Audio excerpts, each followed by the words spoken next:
C'est comme un athlète de sport de combat. Quand il monte sur son tatami, sur son ring ou dans une cage, il va forcément être dans une bulle de concentration qui fait qu'il a une autre personnalité. Voilà, quelqu'un de très concentré. Voilà. Et dans la partie militaire, il faut vraiment faire la part des choses entre le militaire normal qui est quelqu'un de classique, qui est comme à la vie civile, comme dans le régiment. Et après, il y a le moniteur de sport, qui peut être un peu exigeant tout en étant pédagogue. Et vous avez l'instructeur commando, où là, à un moment donné, il faut complètement changer de personnalité pour ramener les gens jusqu'au bout d'eux-mêmes. Vous ne pouvez pas ramener quelqu'un dans ses retranchements si vous êtes cool avec lui, c'est pas possible. Pourquoi ? Parce que le jour où il sera face à l'ennemi, lui, ne sera pas cool avec lui. Donc il faut l'emmener au maximum de ses possibilités. Bienvenue dans Défense Zone, le podcast qui traite des questions de défense et de sécurité à travers des entretiens avec des militaires, des membres des forces de l'ordre, des personnalités politiques ou encore des entrepreneurs. Dans ce nouvel épisode, nous partons à la rencontre du Major Gérald, l'officier des sports du 1er régiment étranger basé à Aubagne. Ce légionnaire au parcours sportif et professionnel impressionnant s'est fait connaître du grand public sur les réseaux sociaux et notamment YouTube, où il participe au rayonnement de la Légion étrangère à travers notamment des vidéos tutoriels de sport et de musculation. N'oubliez pas de vous abonner au podcast et également à notre magazine papier en vous rendant sur le site défense-zone.com ou en cliquant sur le lien en description de cet épisode. Nous vous souhaitons une bonne écoute. Nous sommes à Aubagne avec le Major Gérald. Est-ce que vous pouvez vous présenter ? Bonjour, merci pour l'invitation déjà. Donc, comme vous venez de le dire, je suis le Major Gérald, aujourd'hui connu sous ce nom-là. J'exerce les fonctions d'officier des sports au 1er régiment étranger à Aubagne. Et voilà, depuis 2 ans, on a rencontré un certain succès avec la cellule communication de la Légion étrangère en faisant des vidéos de tutoriels de sport sur la chaîne YouTube. D'accord. Vous êtes devenu militaire youtubeur, un petit peu ? Est-ce qu'on vous définit comme ça un petit peu ou pas du tout ? Non, pas vraiment. On me reconnaît, on dit tiens, c'est vous qui faites les vidéos sur YouTube. C'est assez sympa d'ailleurs, les gens qui demandent des selfies, des photos, c'est toujours gentil. C'est quoi votre parcours au sein de l'institution en tant que militaire ? Donc je me suis engagé en 1990, en février 1990. À l'issue de mon instruction, j'ai été affecté au 2e régiment étranger de parachutistes à Calvi. Je suis resté là-bas pendant 13 ans. Ensuite, j'ai servi à Djibouti, à la 13e demi-brigade de Légion étrangère, qui actuellement est dans le Larzac, qui était délocalisé. Et là-bas, j'ai servi comme instructeur au centre commando d'Artaplage, le CECAP. Voilà. À mon retour, ce n'était pas prévu, j'ai été affecté à Aubagne, pour une première fois en 2005. C'était un peu un choc culturel, parce que c'était une unité qui n'était pas opérationnelle. Donc quand j'ai atterri ici, une affectation hors choix, ce qu'on appelle, c'était quand même un choc dans une carrière.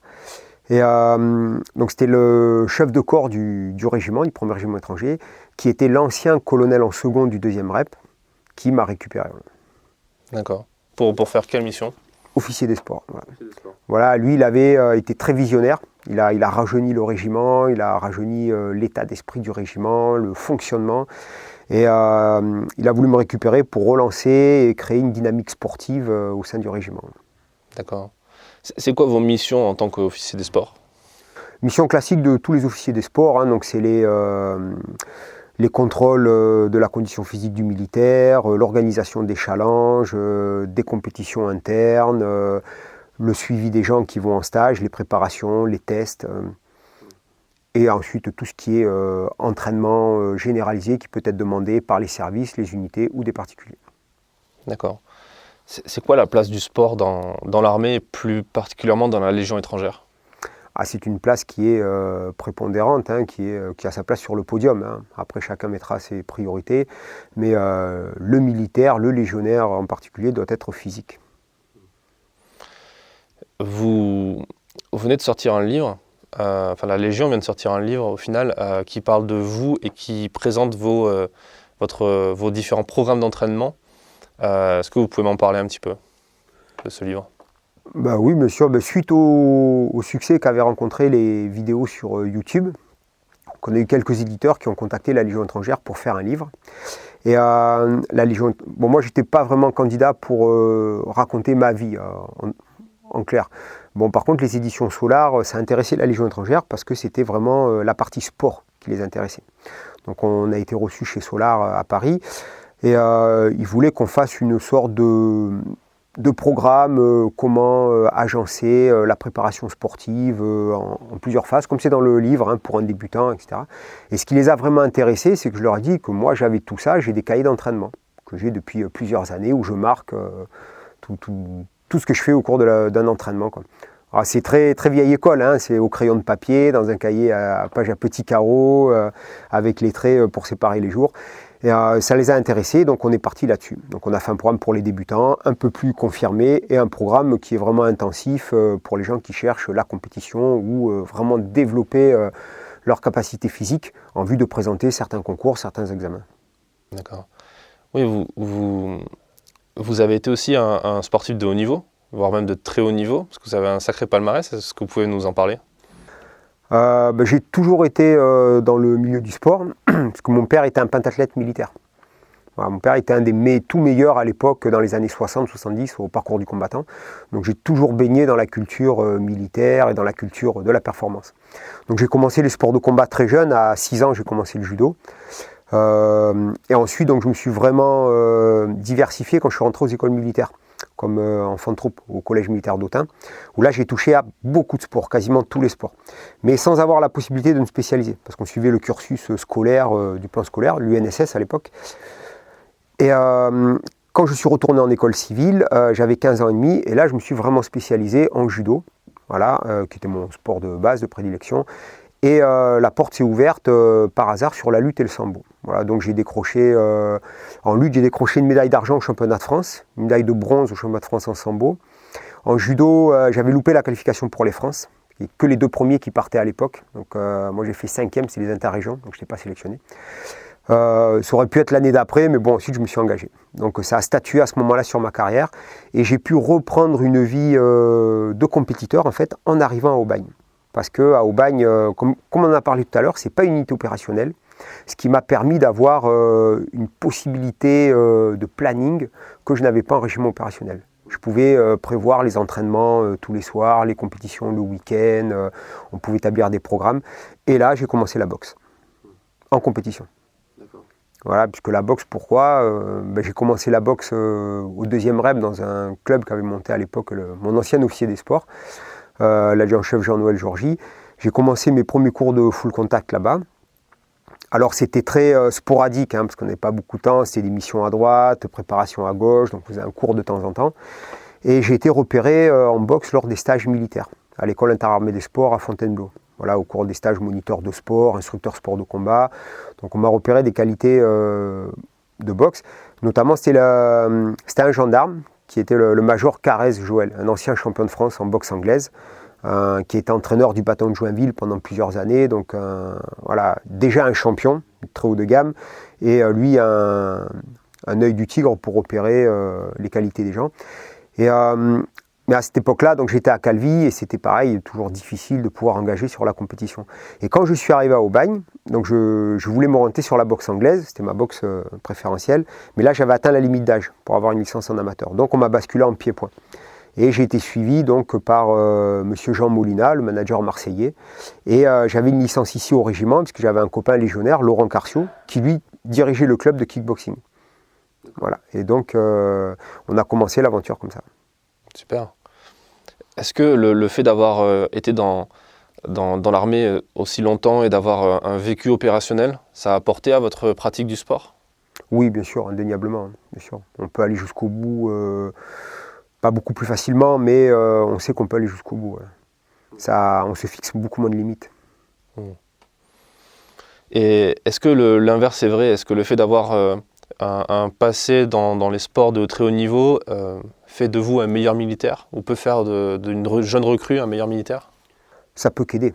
Ça peut que apporter des qualités de dépassement de soi, de confiance en soi, d'aller jusqu'au bout. Voilà. Parce que les sports de combat emmènent les gens au bout des limites. À un moment donné, vous êtes obligé de forcer, d'aller au-delà de ce que vous pouvez, parce qu'en face, vous avez un adversaire qui vous force à dépasser ses limites. Parce que si vous relâchez, vous perdez, ou vous prenez un KO, ou une soumission. Donc le sport de combat vous amène à vous dépasser dans tous les cas de figure, pour un compétiteur, hein, bien sûr. Et ça développe un certain esprit d'aller toujours au-delà. Et donc ça aide, oui, pour un militaire, et inversement, les deux se rejoignent. J'imagine que cultiver la patience, la résilience, le dépassement de soi, ça doit aussi aider en opération extérieure, dans des situations peut-être très stressantes. Oui, bien sûr, c'est un élément qui se regroupe dans chaque point de situation. Les sports de combat, c'est vraiment une très très bonne école. Voilà. Après, ça ne veut pas dire qu'un autre ne pourra pas le faire ou pas, hein, c'est pas du tout ça. Mais ça ne peut que développer les qualités, ça ne peut que permettre de s'améliorer. De toute façon, dans la formation militaire générale, il y a le combat corps à corps qui est devenu aujourd'hui le TIOR, avec le C4 aussi qui a pris la main. Mais c'est dans cette optique-là, de développer l'état d'esprit. Voilà. Attitude combattante, esprit guerrier. Ça, c'est quelque chose qui est, j'allais dire, à la mode. Ça a toujours été plus ou moins à la mode, mais avec les réseaux sociaux, avec Internet, c'est de plus en plus à la mode. Les vidéos qui parlent de guerre, de combat ou de sport de combat fonctionnent très bien au niveau des statistiques. Comment vous l'expliquez ça ? Parce que tout le monde aime la confrontation, parce que tout le monde aime la comparaison, tout le monde s'émerveille pour des grands champions. Là actuellement, tout le monde a rêvé devant les combats de Mike Tyson. Tout le monde à un moment donné a voulu mettre un coup de poing dans un sac pour voir ce qu'il valait. Il y a des choses comme ça qui attirent les gens, qui suscitent l'œil, cultivent le commentaire, qui vont nous inspirer parce que ça nous impressionne. Vous avez des sports comme ça qui galvanisent. Voilà. Vous avez le sprint, le 100 mètres par exemple. Voilà, c'est une épreuve où tout le monde parle du 100 mètres. Tout le monde un jour dans sa vie a couru un 100 mètres. C'est comparer le chrono sur un 100 mètres. Et les sports de combat, ça se rejoint comme ça. C'est l'état d'esprit humain, toujours la comparaison, toujours un peu le rapport de force. Dans les sports de combat, ce qui est bien, c'est qu'il y a beaucoup de respect parce qu'on a compris la difficulté. Donc on a du respect envers les combattants, envers les pratiquants. Donc il y a ce rapport de force, mais qui est très calculé, qui est très généré par cette forme de respect toujours. Parce qu'on sait la difficulté que ça implique pour arriver à un certain niveau et pour arriver à faire certaines choses. Est-ce que dans votre carrière de militaire en opération, il y a eu des moments où, est-ce que vous pouvez nous parler peut-être d'une anecdote ou d'un souvenir où sur une situation un peu stressante, peut-être en OPEX, en mission, vous avez utilisé ce bagage, cet état d'esprit de sportif ? Mais une fois en Centrafrique, on s'est retrouvé pour l'opération Allemande 2, on s'est retrouvé entouré par les rebelles là, qui étaient avec des coupes et des machettes. Et j'étais juste avec mon groupe, on était donc une dizaine de gars, on était armés bien sûr, mais quand on s'est retrouvé avec plus de 200 mecs autour qui étaient assez furieux, pas contre nous heureusement, mais qui revendiquaient avec les machettes vers le haut, ouais, là, la sueur elle est froide. Même s'il fait plus de 40 degrés, la sueur elle est froide. On disait tout à l'heure, vous avez été connu par le grand public assez récemment au final grâce à YouTube. Et à travers vous, il y a beaucoup de gens qui ont découvert ce que c'était l'armée, ce que c'était la Légion étrangère. Ça fait quoi aujourd'hui d'être une personnalité publique ou d'être une personnalité médiatique, on va dire, sur les réseaux sociaux ? Écoutez, c'est très sympathique parce que ce que j'apprécie beaucoup, moi, c'est des gens qui viennent me rencontrer, qui viennent me voir. Ils me demandent si je suis le major Gérald. Alors, quand je suis en civil, c'est toujours un peu surprenant, mais c'est agréable. Et j'ai toujours eu affaire à des gens très sympathiques, très gentils. Voilà, donc j'ai pas d'expérience négative à mentionner. J'ai toujours des gens qui sont venus vers moi, assez admiratifs, me demander une photo, me remercier pour les vidéos. Et ça, c'est vraiment agréable. Et ce qui me fait plaisir, c'est que ça emmène une image très positive de la Légion étrangère. Puisque les gens, à chaque fois, c'est pas moi qui viens voir, mais c'est le légionnaire, en fin de compte. Il y a beaucoup de militaires qui ont une deuxième partie de carrière, une deuxième vie, on va dire, professionnelle, où dont certains vont utiliser leur image de militaire, d'anciens militaires. Je pense par exemple à des youtubeurs comme Joanne Lara, qui est passé dans ce podcast, qui ne le met pas trop en avant, mais qui l'utilise un petit peu, son passé de force spéciale. Il y a d'autres qui sont un peu plus assumés, comme par exemple Alex French SAS, que vous connaissez peut-être, qui est aussi un ancien du premier et qui en parle beaucoup plus. Aux États-Unis, c'est un truc c'est carrément un business avec les Navy SEALs. Chaque ancien Navy SEALs devient un petit peu entrepreneur, conseiller, consultant, etc. Quel regard vous portez, vous, sur ça ? Écoutez, je pense qu'ils ont utilisé à un moment donné une ouverture qui leur a permis d'évoluer, plus, donc on peut saluer leur performance au passage. Moi, de mon côté, je prends les choses comme elles arrivent. Voilà. Je suis très fier de représenter la Légion étrangère au travers de ces vidéos. Et tant qu'on peut en faire, on en fera. Et puis on verra bien jusqu'où ça ira, puisqu'on a démarré, vous savez, par hasard, par une simple idée d'un gars de la communication ici, qui a eu l'idée un jour de faire ces vidéos-là. Moi, j'étais particulièrement sceptique. Bon, il m'a convaincu, et quand on a proposé au commandement, le commandement était ni emballé ni réfractaire. Ils ont dit bon, pourquoi pas. Et puis ensuite, devant le succès, tout le monde a mis le pied dedans. Et là, on essaye d'être régulier sur une vidéo par mois, en fonction de l'agencement des calendriers de chacun. Parce que bon, ça c'est un plus pour tous. Parce que les gars de la communication, ils ont leur boulot de communication, de caméraman, de monteur de vidéo. Moi, je suis officier des sports. Et donc, à chaque fois qu'on doit se rencontrer pour faire une activité, il faut que les calendriers de chacun correspondent. Ouais. C'est vrai qu'ici, à Aubagne, et largement dans la Légion étrangère, la communication est super efficace comparée à dans d'autres régiments, d'autres unités, d'autres armées. Il y a un bureau de communication et rayonnement qui est assez bien fourni en talent et ça se voit, ça se ressent.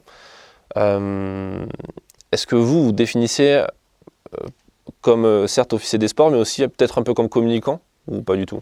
Aujourd'hui, j'appartiens à la communication, de toute façon, dans tous les cas de figure, bien sûr. Je fais partie de la communication, quelque part, à la Légion étrangère. Ils m'appellent, on fait des vidéos, on fait cette rencontre comme on a aujourd'hui, par exemple. Voilà. Donc, incontournablement, j'appartiens à la communication.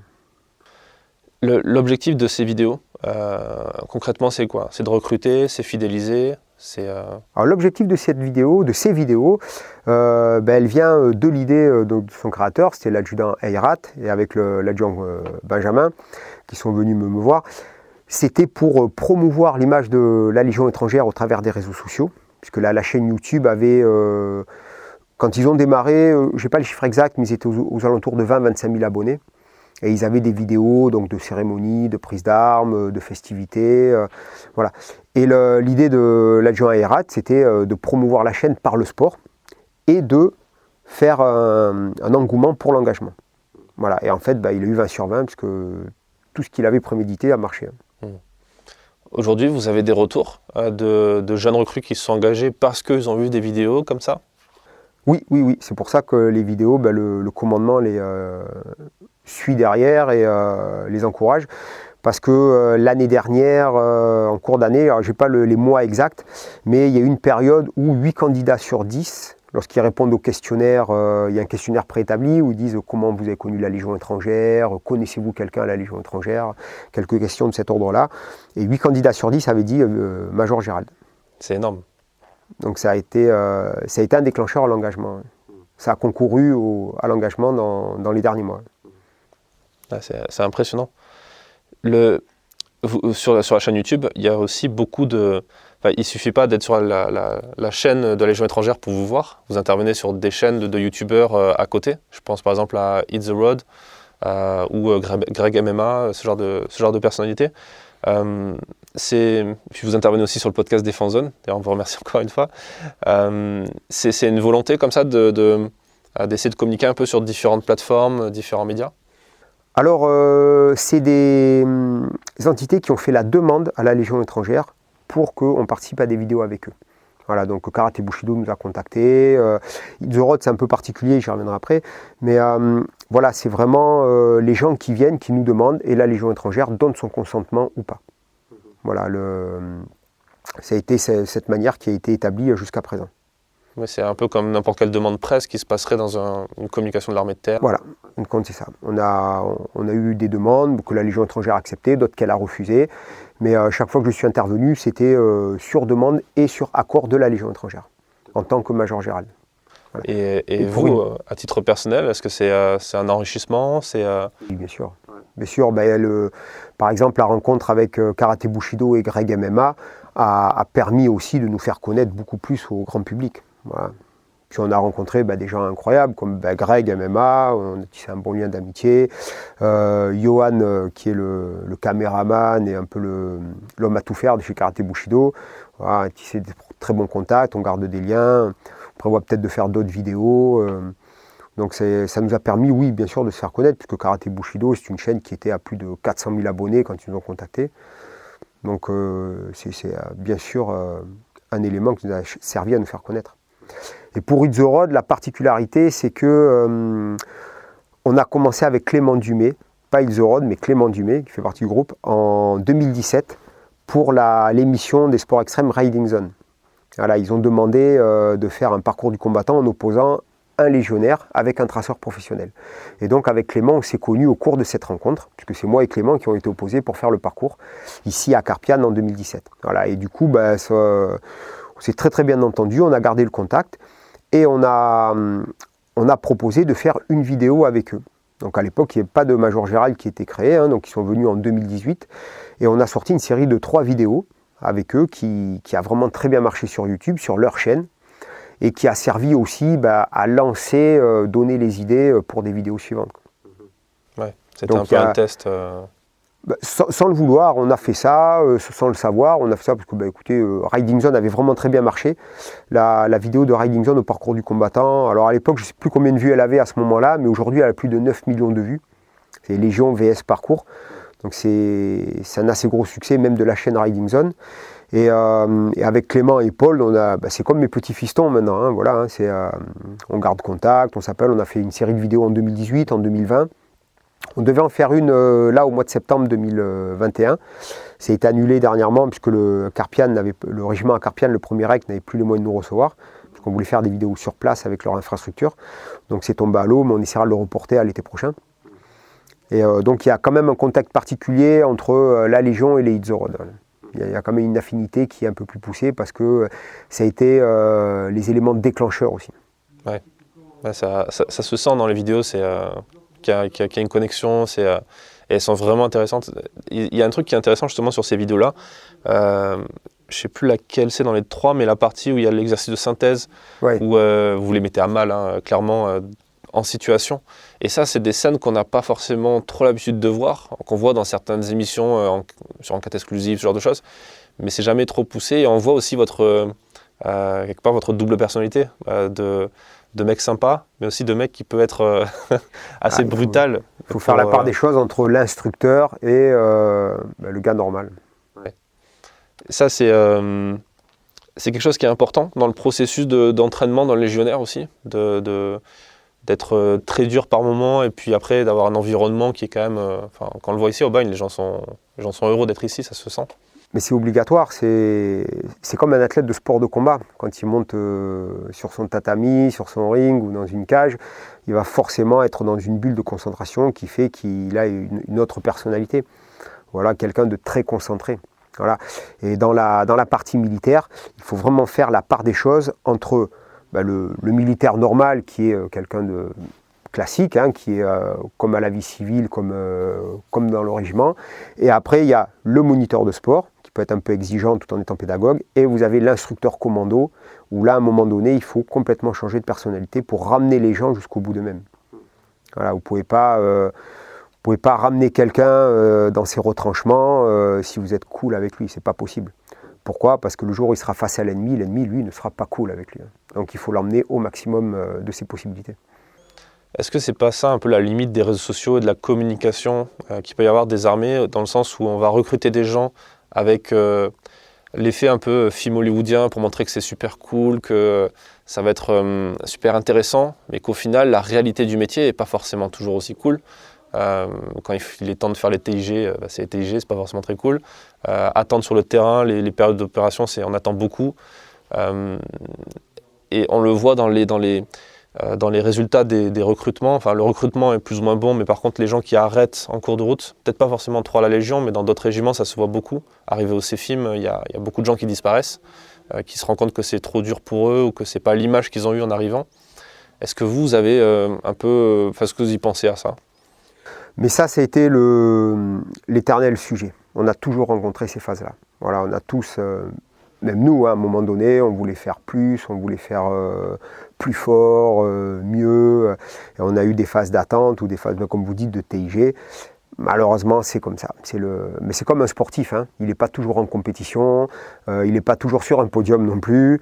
Il y a toutes les phases à prendre en compte. Voilà. Il faut récupérer, il faut faire des séances souples, il faut accepter la défaite, il n'y a pas que des victoires, il faut accepter la blessure, revenir de blessure.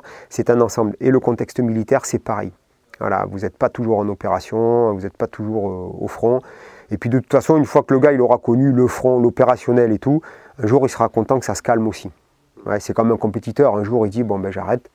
Voilà, on est toujours au sommet et puis après on redescend toujours. Bon, le tout c'est de bien redescendre, que ce soit pas la chute opérationnelle, mais que ce soit sur le plan sportif ou militaire, voilà, il y a une ascension à faire, il y a une descente à faire et il faut savoir accepter comment ça va se passer et il faut savoir le faire le plus intelligemment possible. Est-ce que ça c'est quelque chose qui s'apprend véritablement ou est-ce que c'est quelque chose qu'on a en soi, la capacité d'adaptation à peut-être à ce chaud-froid, ce choc thermique entre il y a le paquet d'emballage qui est très très beau, on a vraiment envie d'ouvrir le truc et quand on se rend compte que c'est pas forcément aussi intéressant que ce qu'on imaginait ou comment on s'était projeté la chose, est-ce que c'est quelque chose qui doit être, est-ce que c'est quelque chose qui peut se développer ça? Oui, bien sûr. Vous avez le potentiel intrinsèque. Où d'emblée le gars il va se dire bon ben ça va venir, j'attends, ça va être mieux plus tard. Il y a les impatients qui vont partir avant parce qu'ils sont impatients, mais ça se développe en cours d'action. En fait c'est comme des qualités physiques. Vous avez un potentiel intrinsèque qui vont vous permettre d'évoluer, et par contre il y a des gens qui ont un potentiel inférieur, et ils vont quand même évoluer et chercher à maintenir un certain niveau. Vous avez là l'exemple, vous avez les sprinteurs. Hein. Les sprinteurs, tout le monde se dit, tiens, pourquoi un tel court le 100 mètres en 10 secondes, pas d'autres, etc. Parce que si vous n'êtes pas équipé de fibres musculaires de type 2B, c'est physiologique, c'est comme ça, vous serez limité dans votre potentiel d'explosivité et de rapidité. Voilà, c'est pour ça que le mec il peut s'entraîner, le mec qui est équipé de fibres musculaires 1 ou 2A, il y a 3 types de fibres musculaires. Je prends souvent cet exemple pour que les gens, ça leur fasse un schéma assez explicatif. Le gars qui est de fibre 1 ou 2A, il pourra s'entraîner autant qu'il veut, ce ne sera jamais un sprinter de rang mondial. Voilà, il n'ira jamais aux Jeux Olympiques, ni aux Championnats du Monde, parce qu'il faut avoir cette fameuse fibre. Par contre, il pourra s'entraîner et faire de très bonnes performances personnelles. Voilà. Et comme à l'armée, on ne vous demande pas de performance physique individuelle proprement dit, tout le monde a sa place. Voilà. Tous les combattants ont leur place, il faut un minimum de conditions physiques, de la motivation, de la détermination, de l'entraînement, et il a sa place dans toutes les unités. D'accord. C'est quoi justement les prérequis physiques pour entrer à la Légion, les choses que vous demandez, enfin que vous exigez quelque part, parce que sinon c'est retour maison? Au CSI, au centre de sélection et d'incorporation, ils demandent des prérequis de type 5 tractions. Alors, je n'ai pas les chiffres exacts, puisque nous, on ne s'occupe pas de la sélection, nous, on les prend après. Mais voilà, c'est de l'ordre de 15 ou 20 pompes, des flexions de jambes, 40 abdominaux, voilà, un test Cooper, transformé aujourd'hui en luc léger, voilà, beaucoup plus abordable. Donc, c'est juste un minimum de conditions physiques. Ouais. Et après, j'imagine que les premières semaines ensuite de classe, notamment à Castelnaudary, doivent être beaucoup plus intenses en termes de prérequis sportifs. Là, ensuite, ils vont entraîner les gens de manière à ce qu'à la fin de l'instruction, ils donnent le maximum. Et par rapport à ensuite le classement de l'individu à la fin de son instruction, il pourra choisir son unité. Donc d'où l'intérêt d'être le mieux classé possible et d'avoir les meilleurs résultats possibles, notamment en sport, qui est un des pavés les plus importants. Ouais. Ça me rappelle une interview qu'on a fait avec Tibor Vass, que vous connaissez, je pense, qui disait que quand il parlait de son parcours dans la Légion et quand il est entré chez les GCP du deuxième rep, il nous disait que le processus de sélection est vraiment énorme parce qu'au final, déjà pour être légionnaire, arriver au bout de la formation initiale, pouvoir choisir le deuxième rep qui est le régiment d'élite, le régiment qui est le plus choisi au final, et au sein même de ce régiment devenir GCP, commando parachutiste, c'est quand même déjà un beau parcours de sélection. Tibor Vass, je l'ai eu comme légionnaire moi dans mon groupe. Et après, c'est moi qui ai fait les sélections GCP. Donc, donc je connais bien Tibor, on est toujours en contact d'ailleurs. Et donc, effectivement, parce que déjà, la Légion étrangère, c'est un vivier qui est important, parce que les gens qui viennent ont un minimum de conditions physiques. De toute façon, les unités d'élite attirent des gens physiques. Voilà, quelqu'un qui qui va au GIGN, c'est quelqu'un qui est physique avant, quelqu'un qui est nageur de combat chez les commandos Hubert, c'est quelqu'un qui est physique avant, c'est quelqu'un qui est attiré par ses unités pour ce niveau physique également. Donc à la Légion étrangère, vous avez ce gros vivier, donc qui ensuite, la pyramide, il y a de moins en moins de place, elle est de plus en plus pointue, de plus en plus affûtée. Effectivement, ensuite il y a le deuxième rep, où il y a un niveau physique qui est énorme. Le potentiel humain au deuxième rep est vraiment surdimensionné par rapport au reste. Vous avez des gens physiques partout, mais au rep, tout le monde est physique. Voilà. L'effectif exact, je crois qu'ils sont à 1200 et quelques bonhommes, et vous avez 1200 machines de combat. Voilà, toutes d'un niveau différent, mais c'est d'un niveau, on peut les déterminer comme des gars très très solides physiquement. Et donc, à l'intérieur de ça, vous avez encore une sélection pour justement accéder à la section d'élite, les commandos parachutistes. Donc là, vous avez encore du gratin à voir. Ça vous a jamais tenté, personnellement, de rentrer chez GCP ou dans les forces spéciales? Alors, les forces spéciales, moi, quand je me suis engagé, elles n'existaient pas. Je me suis engagé en 1990 et les forces spéciales ont eu leur avènement. Il y a eu la création du COS, si je ne dis pas de bêtises, la création du COS, commandement des opérations spéciales, s'est faite en 1992. Et l'avènement des forces spéciales, je crois que c'est dans les années 95-96, vraiment. Donc moi, j'étais déjà bien ancré au deuxième REP, j'étais chef de groupe, sous-officier, donc puis je rêvais de Légion depuis tout gamin. Donc, et les GCP, à l'époque, à mon époque, ça s'appelait les CRAP, Commandos de recherche et d'action dans la profondeur. Moi, je me suis engagé à la Légion pour être CRAP. Voilà, je suis arrivé ici au centre de sélection, quand on m'a dit « qu'est-ce que tu veux faire ?» Je dis « je veux être CRAP ». Donc le sélectionneur m'a dit « tu te calmes, tu respires un bon coup ». Et en fait, non, j'ai jamais pu être CRAP, puisque les commandants d'unité respectifs, quand j'étais légionnaire, ont préféré me garder dans la compagnie. Donc j'ai jamais été envoyé aux sélections. Puis ensuite j'étais formé comme plongeur, à la 3e compagnie 2e REP, donc j'ai été maintenu. Et c'est ensuite comme sous-officier que j'ai fait un changement de branche, qu'on m'a basculé en spécialité sport. Mais c'est vrai qu'initialement, je voulais être chuteur opérationnel. D'accord. Donc c'est un grand regret, c'est un très grand regret de ma carrière. Au sein du 2e REP, vous avez été donc parachutiste, parce que tout le monde est parachutiste, et vous avez été aussi plongeur? Plongeur, j'ai été chef de groupe TAP et largueur. Voilà. D'accord. C'est étonnant de voir un parachutiste plongeur. C'est une double casquette, en fait. Vous avez chaque compagnie est spécialisée au 2e REP. J'étais à la 3e compagnie qui était spécialisée en amphibie. Donc c'était les nageurs de reconnaissance et les pilotes Zodiac. Ensuite, ils ont regroupé la formation pour en faire qu'une seule. Parce qu'avant, c'était dissocié. C'était soit l'un, soit l'autre. Ils ont regroupé. Et donc moi, j'étais formé comme plongeur. D'accord. Qu'est-ce que vous en tirez de cette expérience-là, de ces compétences-là? Est-ce qu'à la base, vous aviez une appétence particulière pour l'eau?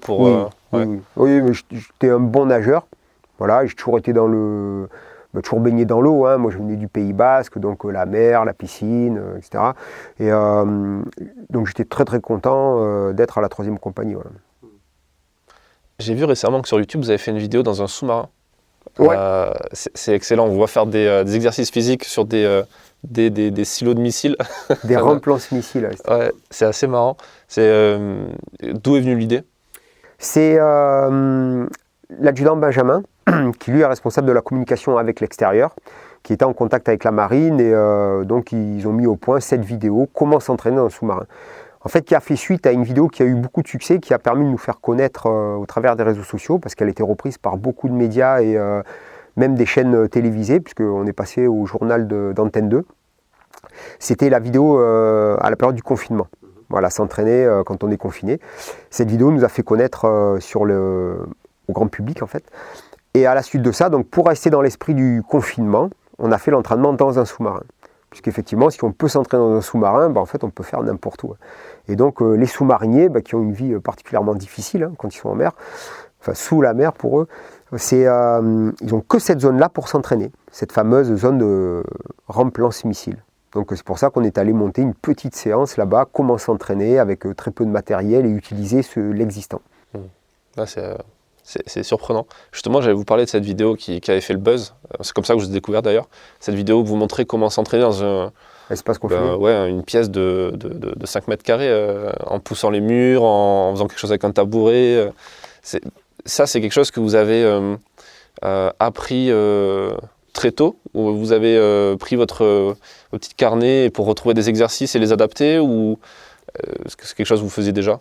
Non, c'est quelque chose qu'on a toujours fait parce que nous, à l'époque, quand on allait en opération extérieure, il n'y avait pas tous ces moyens que l'on peut retrouver aujourd'hui. Ouais, il n'y avait pas de petites salles de sport aménagées, il n'y avait rien. Voilà, on était en Yougoslavie, on s'entraînait dans les tentes, dans les courimecs, on s'accrochait au VAB pour faire des tractions. Quand on était en Somalie, on n'avait rien, on faisait des pompes sur les cailloux, sur des tabourets. Donc on a toujours... Alors on n'était pas confinés, bon, sauf la Yougoslavie, c'était un peu plus particulier quand même, mais on n'était pas confinés, mais sans moyens. Donc tout était utilisé, quoi. Des branches d'arbres pour les tractions, des cailloux pour faire des poids. On a vraiment utilisé à chaque fois l'existant, quoi. C'était une forme de précurseur du CrossFit quelque part, hein. On utilisait le circuit d'entraînement de la méthode Hébert de l'époque, mais c'était des ateliers sur place. Des fois, il fallait même rester armé, donc on faisait les tractions et les pompes avec le FAMAS en bandoulière ou en position alpine dans le dos, et on mettait le canon vers le bas pour ne pas être gêné au moment des tractions avec le canon derrière la tête. Donc on trouvait toujours des solutions pour faire quelque chose. Et donc d'où l'idée ensuite, le confinement pour nous, ça n'a pas été une très grande surprise, quoi. S'entraîner en étant confiné, c'était la suite logique de ce qu'on faisait avant. Ouais. J'en discutais avec un des responsables un des chefs du CIRPA à Ballard, qui disait que les Français ont connu leur confinement, enfin ont connu leur OPEX en quelque sorte, en touchant du doigt ce que c'est le confinement, ce que c'est d'être loin de ses proches, de ne pas pouvoir les toucher, de ne pas pouvoir... En fait, votre quotidien quand vous êtes en OPEX pendant 4 mois, parfois même sans connexion Internet, sur les conflits ou quand vous étiez engagé dans les années 90. Ça, est-ce que c'est quelque chose qui...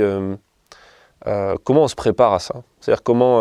là, vous avez montré quelques exemples pour se maintenir en forme, mais au niveau mental, au niveau état d'esprit, comment on peut se préparer à ça? Comment on peut en faire une force, cette expérience? Au niveau psychologique, ouais. Déjà, le légionnaire, à la base... est quelque part conditionné pour ça. Quelqu'un qui s'engage à la Légion étrangère, il sait qu'il vient pour ça, qu'il va être confronté à cette situation-là. Donc nous, on n'a pas vraiment de problème vis-à-vis de ce type d'activité, de ce type d'action. Voilà. Moi, je me souviens, j'étais très jeune légionnaire, on était en section, on est arrivé en mission, et ça s'est fait logiquement, normalement. Et en plus, moi, toutes les opérations que j'ai faites, c'était dans les années 90, il n'y avait pas d'Internet. On n'avait pas de Skype, de visuel, c'était le téléphone avec la cabine téléphonique, avec la carte téléphonique encore à l'époque. Et il fallait être sur place au régiment ou à la base pour qu'il y ait une cabine téléphonique. Donc des fois on restait plusieurs semaines sans pouvoir téléphoner. C'est le courrier manuscrit, il n'y avait pas d'email. Donc si vous voulez, toute cette période-là, on l'a vécu avec ses difficultés bien sûr, parce que c'est jamais facile, mais on l'a vécu normalement, logiquement. C'était dans le pactage, c'était normal. On était venu pour ça, on vivait ça, puis comme tout le monde, on comptait les jours, les mois, et puis on attendait plus tard que ça se termine, que pour revoir la famille, ces moments-là. Et tout en étant en famille, on savait que de toute façon, on allait retourner sur ces moments-là. Donc psychologiquement, le légionnaire est prédisposé à ça. Quelqu'un qui s'engage, qui vient rechercher ça, il y a une prédisposition psychologique à ça à la base. Le fait d'être sur les réseaux, de devenir une personnalité publique, d'avoir des interactions avec des gens à l'extérieur du régiment et aussi en même temps inviter quelque part le public dans cet univers qui est quand même assez secret pour 90% des gens, on va dire. Comment vous le vivez? Est-ce que vous avez l'impression que l'armée communique mieux, plus largement? Est-ce que vous pensez que les Français ont une meilleure image de l'armée grâce à ça qu'à l'époque où vous êtes engagé, par exemple? L'image de l'armée vis-à-vis du monde extérieur, du monde civil, a déjà pris un contour, le public a aimé l'armée vers les conflits de l'Afghanistan.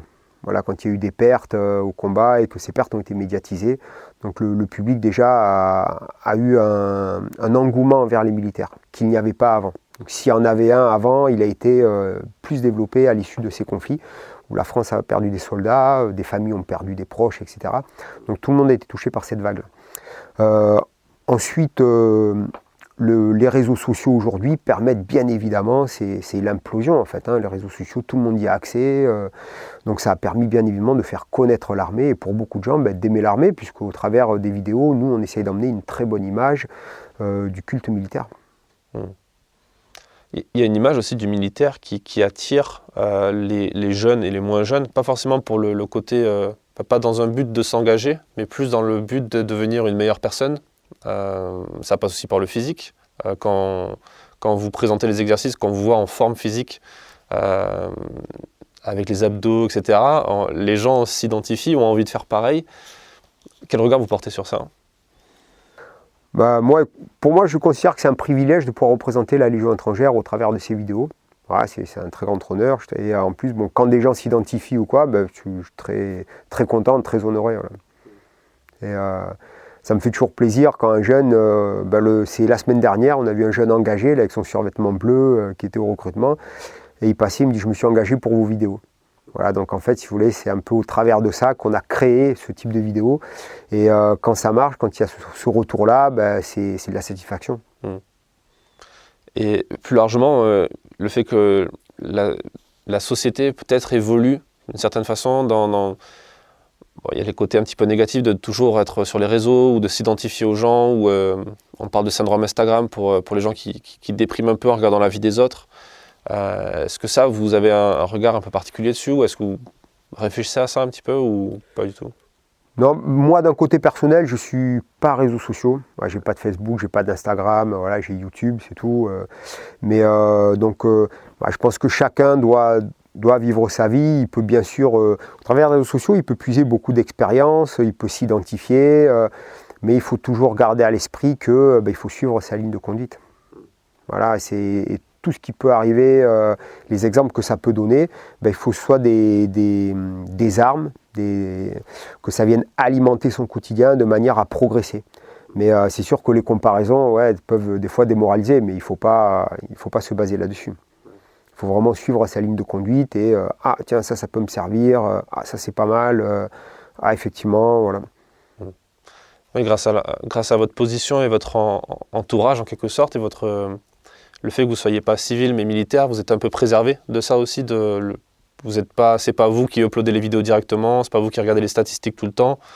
Non, voilà, vous êtes un peu préservé, quoi.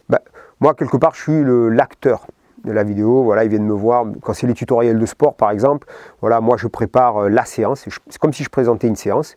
Le caméraman me filme et ensuite, il fait son montage. Voilà. Et après, la cellule communication a une certaine satisfaction qu'on est préservé dans les commentaires. On n'a pas vraiment de critiques acerbes et pas en grand nombre. On est quand même assez préservé de ce côté-là. C'est vrai que l'image de la Légion est très forte. Quand on voit une vidéo sur YouTube sur la Légion, il y a beaucoup de gens qui vont commenter en disant respect, etc.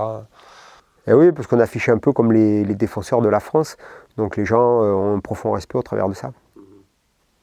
Et justement, en parlant d'acteurs, ça vous a pas traversé l'esprit de faire du cinéma ou de candidater, peut-être de postuler à des auditions, ce genre de choses ? Je suis déjà intervenu comme figurant, comme silhouette dans certains films. Et voilà, donc ça c'est bon quand vous avez la directrice de casting qui vous contacte parce que voilà, elle a une disponibilité ou vous êtes un bon profil pour ce qu'elle recherche. Voilà, la dernière fois c'était pour Bac Nord, j'étais silhouette dans Bac Nord. Voilà. D'accord. Mais ça va tellement, je ne l'ai pas vu le film encore, mais ça va tellement vite dans l'action qu'on doit à peine nous voir. Et ça, c'est pas un truc qui vous tente ? C'est pas quelque chose que vous aimeriez faire après avoir quitté l'armée, pourquoi pas ? Oui, pourquoi pas, mais ça c'est vraiment... c'est vraiment un sujet sur lequel on ne peut pas se lancer parce que c'est quelqu'un qui vient vous chercher pour ça. Voilà, c'est pas vous qui pouvez vous imposer, voilà, c'est pas un concours, c'est pas un examen, voilà, on vient vous chercher pour ça. D'accord. Est-ce que vous avez vu la vidéo de Marketing Mania qui parle de vous, qui est très récente, qui date de quelques jours, qui parle de vous et des youtubeurs militaires ? Oui, la cellule communication me l'a envoyé. Ouais. Qu'est-ce que vous en avez pensé ? Que le gars, Stan Leloup, là, il est au top. Ouais. Je ne le connaissais pas. Et je trouve que déjà sa manière de s'exprimer, sa présentation à la caméra, je trouve que c'est très très bien monté, il est très à l'aise. Donc lui, en tant que personnage public, vraiment au top. Et je le remercie parce que c'est vraiment élogieux ce qu'il a fait comme présentation. Vraiment, ça a vraiment beaucoup touché. Je l'ai mis en commentaire d'ailleurs sur la vidéo. D'accord. Dans cette vidéo que les gens peuvent retrouver sur la chaîne de Marketing Mania, qui parle de marketing, Stan Leloup fait un parallèle entre vous et l'américain Jocko Willink, un ancien des Navy Seals. Que j'ai découvert au travers de la vidéo. Ah, vous ne le connaissez pas avant? Non, je ne connaissais pas. C'est pas vrai. Ah, c'est marrant. Et justement, après, vous êtes allé regarder un peu ce qu'il fait? Vous êtes allé regarder ses vidéos ou ses podcasts? Non, je l'ai vu la semaine dernière, la vidéo, et j'ai pas eu le temps. Je ne suis pas très réseaux sociaux, hein. Je vais très rarement regarder les vidéos dès que... En fait, entre la vie professionnelle, la vie familiale, le sport, etc., le temps sur YouTube pour regarder des vidéos est quand même restreint. Donc je ne connaissais pas Jocko Willink. Mais bien sûr, dès que j'aurai du temps, j'irai regarder un peu les vidéos, voir ce qu'il fait. Ouais, je vous conseille son livre Extreme Ownership, qui a été publié chez Ring avec le nom Responsabilité absolue, où il parle de... On en a parlé dans le magazine Défense Zone, il parle de son expérience en tant que Navy Seals et ensuite il lit ça, des cas concrets quand il est consultant pour des grosses boîtes comme Microsoft, pour donner des conseils de management. En gros, il part d'une scène de combat, en quelque sorte, comme dans un film, avec une action qui aurait pu mal tourner, avec des tirs fratricides, ce genre de choses, à une situation où un manager fait n'importe quoi dans la boîte et il faut le recadrer. Donc c'est assez intéressant. D'accord. Vous avez été chef de groupe. Oui. Est-ce que comment vous avez appris le commandement? Est-ce que c'est quelque chose qui venait du sport? Est-ce que c'est quelque chose qui a eu une incidence dans votre pratique du sport, par exemple? Moi, personnellement, j'ai toujours été à l'aise dans le commandement et dans le relationnel. Voilà, c'est quelque chose d'assez naturel. Donc dès qu'à chaque fois j'ai eu... Et puis le système militaire, quand vous êtes un engagé volontaire, que vous commencez deuxième classe, c'est-à-dire au bas de l'échelle, vraiment à la base, donc vous voyez comment tout évolue. Vous voyez comment le chef de section évolue, le sous-officier adjoint évolue, votre chef de groupe évolue, votre chef d'équipe, un caporal évolue. Et à chaque fois, vous vous imprégnez de ça, de ce fonctionnement, de cette manière de faire. Et ensuite, tout naturellement, avec les années de service qui augmentent, les mois qui s'enchaînent, que vous prenez un peu une distinction de première classe, ensuite un peloton de caporal, tout s'enclenche naturellement en fait. Et comme moi, naturellement, j'étais à l'aise dans le commandement, dans la manière de m'exprimer ou de diriger les gens. Ça a toujours été assez simple pour moi. D'accord. Vous avez quel âge? Écoutez, dans 15 jours, j'ai 49 ans. 49 ans. Il y a un de nos abonnés sur Instagram qui vous a un peu vieilli, parce qu'on leur a demandé, on a demandé à notre audience quelles sont les questions qu'ils aimeraient vous poser. Et un de nos abonnés nous a demandé de vous demander comment vous faites à 50 ans, donc il vous a dit d'un an, pour être aussi en forme. L'Oréal. Je pense que il y a un potentiel génétique de base, parce que moi, toute la famille a une bonne prédisposition face au vieillissement. Ensuite, j'ai toujours fait du sport, je pense que ça aide. Des fois, c'est peut-être pas trop bon parce que je suis souvent blessé, souvent très fatigué aussi. Mais voilà, j'ai une hygiène de vie saine, j'ai jamais fumé, j'ai jamais bu d'alcool, j'essaye de manger correctement. Voilà, je pense que c'est des facteurs qui ont fait qu'aujourd'hui j'ai un profil qui est assez correct pour ma tranche d'âge. On peut ne pas boire d'alcool et être légionnaire, c'est possible? Ah oui, bien sûr. C'est la petite blague parce que je fais référence dans votre livre, il y a un petit encadré où vous parlez de votre première et unique cuite à l'âge de 5 ans. Est-ce que vous pouvez nous en parler? Ma grand-mère avait un bar. Et c'était une époque où mon père n'était pas là, parce que mon père ne s'est pas passé. Et on m'avait donné l'habitude, tiens, un peu de champagne, tiens, bois une gorgée de champagne, voilà. Et puis, j'adorais le champagne, gamin, tranquillement. Et au-dessus de ce bar, il y avait un appartement. Donc, le week-end, quand ma mère aidait ma grand-mère, je dormais à l'étage. Puis, sans raison apparente, un samedi soir, je me suis réveillé, j'avais 5 ans, donc je descends. Et puis, il y avait le salon de réception avant le bar. Et donc, il y avait eu 2 réceptions, je crois. Il y avait énormément de fonds de verre, de fonds de bouteilles. Et j'ai tout terminé, tranquillement. Je me rappelle, je léchais les fonds de bouteilles, les fonds de verre et tout. Et donc, bien sûr, j'étais cuit, pété, complet. Donc j'arrive dans le bar, je marchais pas droit, je titubais. Ma grand-mère, elle me dit « Oh, mais t'es réveillé, mais tu marches pas droit, t'es fatigué. » En fait, bon, j'ai vomi et tout, donc c'était bon, on m'a emmené aux urgences, ils m'ont gardé un petit peu, bon, j'étais pété, quoi. Et ça m'a quand même calmé sur l'alcool. Et mon père était militaire, il a fait une carrière au 1er PMA, il était athlète, très sportif, il fumait pas, il buvait pas. Et donc j'ai suivi le même cap. Et ensuite, bon, j'ai vraiment moi un blocage face à l'alcool, c'est-à-dire que je ne supporte pas les odeurs d'alcool, le vin chaud c'est insupportable, je change de pièce. Voilà. Après ça a été effectivement un problème dans certaines périodes à la Légion, effectivement. Comme jeune engagé, je ne buvais pas d'alcool, tout de suite c'était le drame, et comme jeune sous-officier. Ah, aussi comme jeune sous-officier au mess, que je ne buvais pas, c'était... Je me rappelle, il y avait un adjudant-chef qui m'avait dit « Ouais, toi t'es la génération des sous-officiers, des sergents Yop Coca-Cola ». Donc, voilà. Mais après, bon, ça s'est passé normalement, quoi. Hein. C'est-à-dire, je participe à l'allégresse générale. C'est-à-dire que quand il y a un repas popote ou une fête, bon, je suis présent, j'anime, je participe. Donc, je ne suis pas renfermé dans un coin. Donc, mais ça m'est arrivé, oui, de venir avec des verres remplis de jus de raisin ou de grenadine pour que ça fasse un semblant de vin, quoi. On parlait de blessure. La blessure, c'est quand même l'ennemi du militaire, surtout dans les TAP, dans les troupes aéroportées, où une blessure peut être fatale, parce qu'après on quitte les troupes si on n'est plus inapte. Question que tout le monde peut se poser, je pense, c'est comment on fait pour ne pas être blessé? Alors là, si j'avais la réponse à cette question-là, ce serait pas mal. Bah en fait, ouais, il faut éviter le surentraînement, il faut éviter les activités à risque, mais bon, quand on est militaire, bah, c'est pas possible. Et surtout quand on fait du sport en plus par-dessus. Donc les blessures, c'est toujours problématique, surtout que bah, dans mon cas, moi, ça a toujours été des blessures d'ordre jamais d'une gravité absolue. Je n'ai pas été blessé par balle, j'ai eu de la chance, mais ça a toujours été des blessures d'ordre sportif, quoi, dues à du surentraînement ou une suractivité sur l'instant. Donc c'est tendineux, c'est déchirure musculaire, et ce sont toujours des blessures qui sont longues à soigner et qui sont problématiques parce qu'elles sont psychologiques en même temps, parce que vous perdez la confiance. Et tant que la confiance n'est pas revenue, vous êtes focalisé sur cette blessure, et quand vous les collectionnez, bah après c'est une à droite, une à gauche, une en haut, et vous n'êtes jamais vraiment en pleine possession de vos moyens. Est-ce que ça vous est arrivé d'être blessé en opération? Pas par juste blessé, peut-être que vous avez fait une cheville ou en courant, en torse, genre de choses. Ouais, ouais. Et à ce moment-là, comment vous réagissez?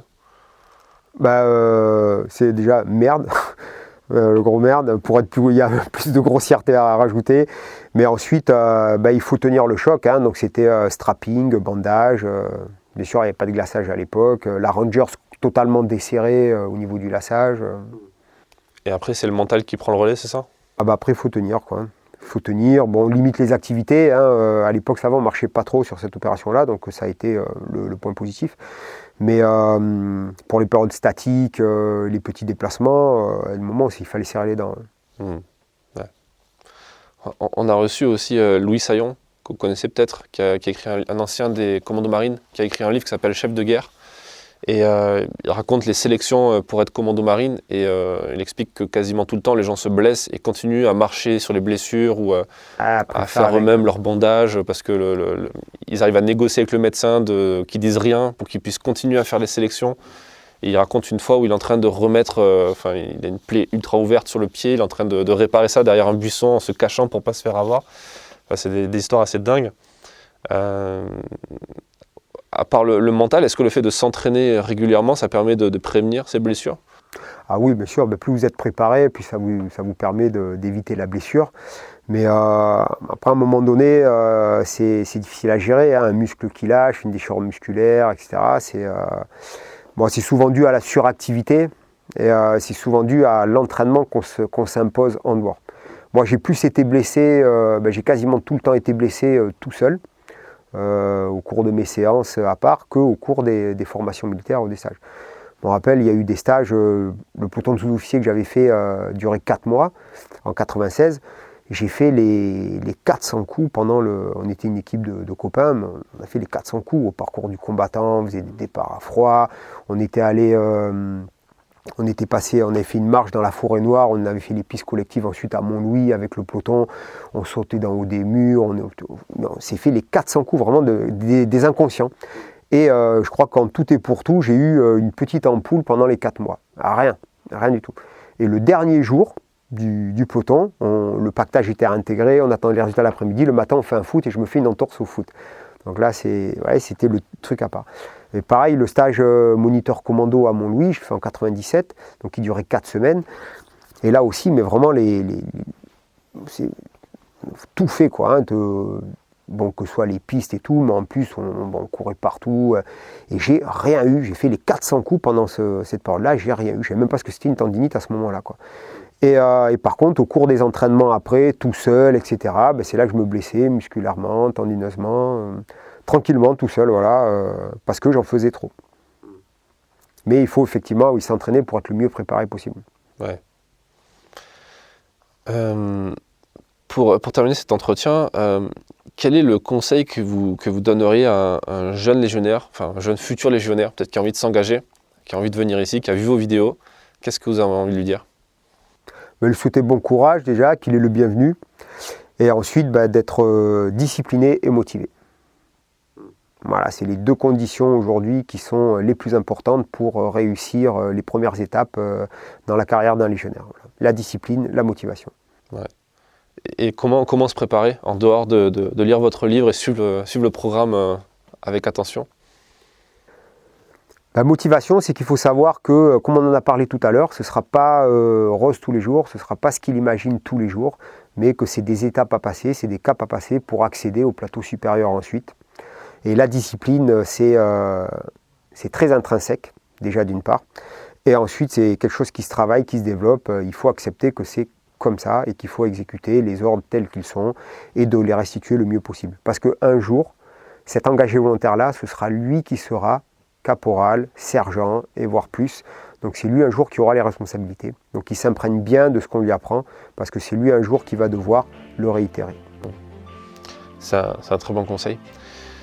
Merci d'avoir participé au podcast et on vous retrouve donc sur YouTube pour les prochaines vidéos de la Légion étrangère. Merci beaucoup pour votre invitation et puis je vous remercie aussi de suivre les vidéos. Merci d'avoir écouté cet épisode jusqu'à la fin. S'il vous a plu, partagez-le autour de vous et abonnez-vous au podcast pour ne pas rater les prochains. Défense Zone, c'est aussi un magazine en ligne et en papier disponible sur le site internet défense-zone.com. Rendez-vous en description pour plus d'informations et à très vite dans un prochain épisode.